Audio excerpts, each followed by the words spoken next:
melakukan komunikasi percepatan, dan kalau itu sudah fix, insya Allah Freeport akan kita mempertimbangkan untuk melakukan kelanjutan daripada kontrak. Di rapat pertama, habis itu dipanggil lagi, kita bahas tentang percepatan untuk transisi energi. Kita mau bangun solar panel yang satu desa itu 1 sampai 1,5 gigawatt. Jadi ke depan itu kita akan bangun kurang lebih sekitar 80 sampai dengan 100 gigawatt. Itu yang tadi kita bahas teknis. Yang kedua, kita juga bahas tentang beberapa perkembangan terkait dengan kelanjutan daripada Freeport. Saya dipanggil untuk ditanyakan tentang kesepakatan, dan tadinya awalnya kan kita sepakat untuk penambahan saham 10% Freeport. Tapi tadi berkembang negosiasi yang insya Allah katanya lebih dari itu. Nah, saya diminta untuk bisa melakukan komunikasi percepatan, dan kalau itu sudah fix, insya Allah Freeport akan kita mempertimbangkan untuk melakukan kelanjutan daripada kontrak.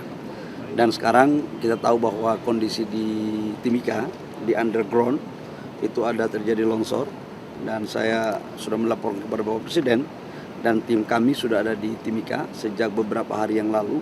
Nanti kita menunggu laporan perkembangan terakhirnya. Tapi orang di dalam masih dalam posisi terjebak dan belum ada informasi, dan proses pencarian masih tetap di dalam. Pak, soal operasionalnya akan tetap jalan apa gimana Pak? Karena ini kan masih ada yang terjebak dan masih longsor, ini operasional penambangan tetap jalan atau berhenti sementara? Sekarang berhenti sementara. Semua fasilitas personil semua lagi fokus untuk bagaimana menangani bencana yang ada di sana. Ya. Pak, soal SPBU panel itu Pak akan melibatkan investor asing nggak? Pasti. Karena solar panel 100 gigawatt itu kan cukup besar. Sementara kapasitas industri kita di sini hanya satu tahun tidak lebih dari 5 gigawatt. Nah, oleh karena itu pasti kita akan mencari investor asing dan bisa berkolaborasi dengan pengusaha-pengusaha nasional dan BUMN kita, termasuk dalamnya adalah PLN. Saham Freeport nambah berapa Pak? Pak, soal SPBU. Alhamdulillah tadi awalnya kan penambahan saham Freeport itu kan 10%. Perkembangan yang terjadi di atas 10%.